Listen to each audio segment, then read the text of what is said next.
It's been years since I've built a gaming PC here on the channel, and that changes today because I have built this. This is a £360 budget gaming PC, which is great at 1080p. But before I get into this video, I want to know what specs you're rocking in your gaming PC. Let me know in the comments down below. However, moving back to this PC, and most of the parts inside it are used, with the exception of the power supply, the case and the SSD.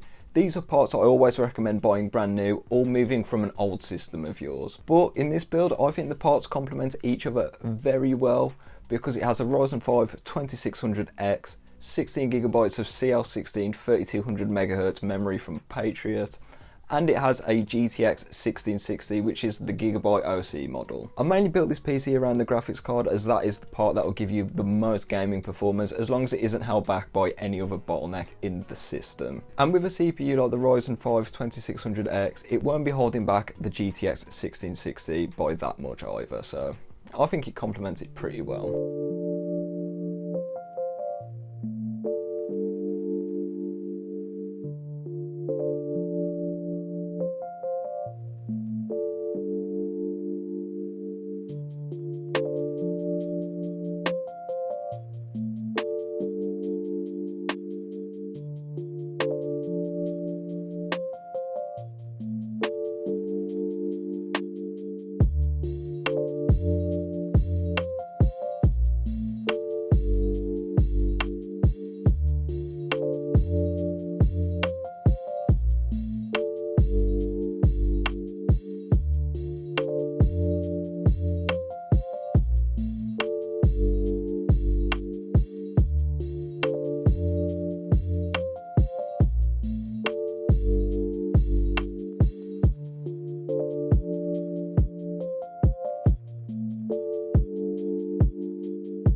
Not only have I built this PC, I have also done a few benchmarks on it as well, including some synthetics from Cinebench and some gaming benchmarks as well. In the single core test on Cinebench, the Ryzen 5 2600X got 1050 for the single core, and for the multi-core it got 7358, so this isn't bad performance. It won't be holding back the 1660 by that much, but it's not as good as a Zen 2 or a Zen 3 CPU, so which is to be expected. And now for the gaming benchmarks, and all testing is done at 1080p here as that is the best resolution for this graphics card.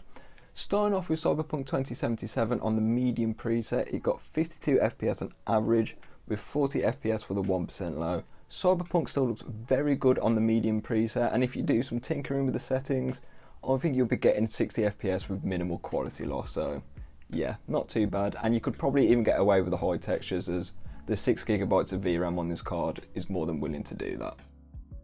Next up is Modern Warfare 2 in the in-game benchmark and on the balanced preset, and this got 73 FPS on average with 46 FPS for the 1% low. I do recommend raising the texture quality up by a bit as the 6GB of VRAM yet again will allow for it, so yeah, the game won't look as muddy anymore and it will just look a ton better. Next up is God of War 2018, and we set it to the original preset here, which is essentially medium, and this got 71 FPS on average with 53 FPS for the 1% low. Great performance here in God of War, you'll be having a great time, nice and smooth. That 1% low figure, it does look a bit poor compared to that 71 FPS on average, but the stutters were pretty much minimal and it felt like a very smooth and enjoyable experience. Next game up is Rocket League, which is notorious for its poor 1% lows, as yeah, you guessed it, even on a 3080 it ran not that great.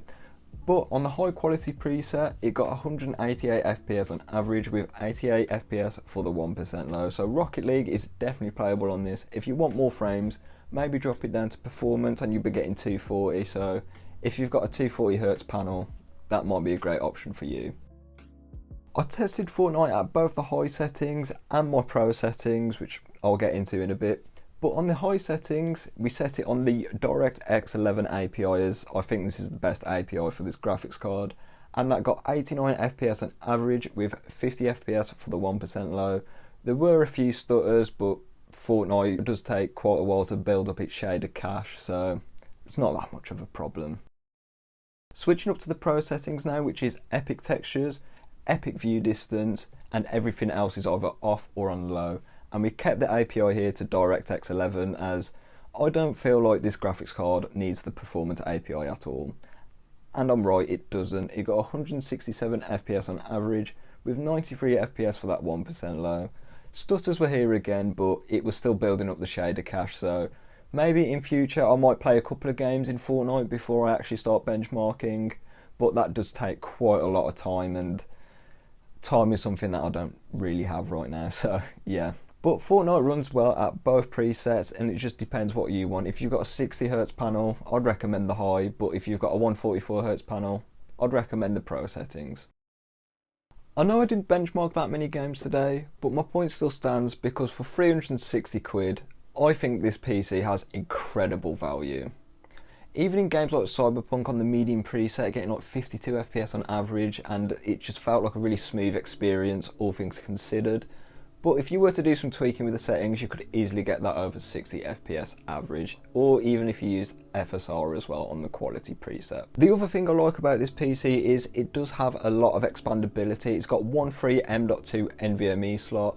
It will be capped to Gen 3 speeds, albeit, but an NVMe SSD is an NVMe SSD. It's a lot faster than the SATA one that's in this, and that might start to make a difference soon. And it's also on AMD's excellent AM4 platform, so even if you wanted to, you could get a 5800X 3D in here and put a much more powerful graphics card, and there will be no bottlenecks at all on that side. So it's just one of the benefits of building on AMD's AM4 platform, because their CPUs now getting very cheap on the used market. Looking back at it, some of the changes I would have made to this system, and the main one is not using a SATA SSD and putting in an NVMe one.